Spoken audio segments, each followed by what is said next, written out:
சொல்லி தன்னுடைய ஜனத்தை சாரமில்லாத சாந்தை பூசி அவர்களை வடிவமைத்து அவர்களை அழகுபடுத்தி அவருடைய மனதை குலைத்து அவர்களை மனம் திரும்புறதுக்கு இடம் கொடுக்காமல் அவர்கள் செய்கிறதை என்கரேஜ் பண்ணி அவங்க பாவத்துக்கு சாந்து பூசி அவர்கள் பாவத்துக்கு உடந்தையாய் போய் அவர்கள் எல்லாவற்றிலும் நல்லா இருப்பாங்கன்னே சொல்லிக்கிட்டு இருக்க ஒரு கள்ள தீர்க்கதரிசியின் கூட்டம் உங்கள் நடுவிலே உண்டு. அல்லேலூயா. 13 அதிகாரத்துல சொல்ற தீர்க்கதரிசனம் என்ன? நீங்க சிறைப்பட்டு போவீர்கள், நீங்க உங்க தேசத்தை விட்டு போவீங்க, உங்க தேசத்துல இனிமேல் சமாதானம் இருக்காது, உங்க தேசத்துல இனிமேல் சந்தோஷம் இருக்காது, உங்க தேசத்துல இனி அமைதல் இருக்காது.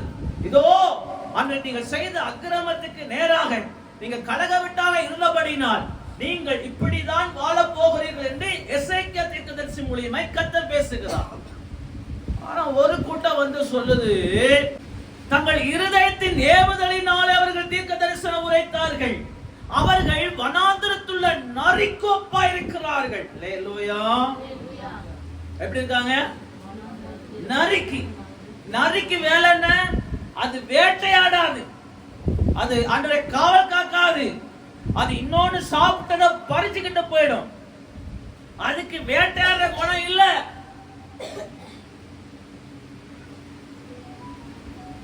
ஒரு தீர்க்கதரிசியோட வேலை என்ன? கடுமையா தேவ சமூகத்தில் உட்காரணும். ஒரு தீர்க்கதரிசியோட வேலை என்ன? ஆண்டவரை தரிசிக்கணும். ஒரு தீர்க்கதரிசி வேலை என்ன? அந்த துதிக்கிற திறப்புல நிக்கணும். ஒரு தீர்க்கதரிசி வேலை என்ன? சுவரை அடைக்கணும். நீங்கள் திறப்பின ஏறினதும் இல்லை, சுவரை அடைத்ததும் இல்லை. அப்படிலாம் ஒண்ணும் செய்யல. நீங்க என்ன சொல்றீங்க?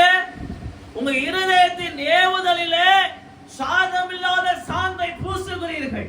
இதுக்கு அடையாளமா ஆண்டவர் சொல்றாரு, துன்மார்க்கன் தன் துன்மார்க்கத்திலிருந்து மனம் திரும்புவதற்கு நீங்கள் இடம் கொடுப்பது இல்லை. துன்மார்க்க மனம் திரும்பணும் இல்லையா? நீங்க அவனுக்கு துன்மார்க்கத்திலிருந்து மனம் திரும்ப நீங்கள் இடம் கொடுப்பது இல்லை.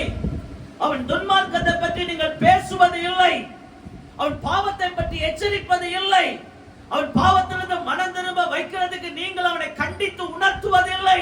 நீங்கள் சாரம் இல்லாத சாந்தை பூசுகிறதுனாலே நான் புயலையும் கண்மலையும் கொண்டு வருவேன், அது மேல் மோத பண்ணுவேன், அது இடிந்து விழும்போது நீங்கள் சாரம் இல்லாத சாந்து பூசின அந்த சாந்து விழும்.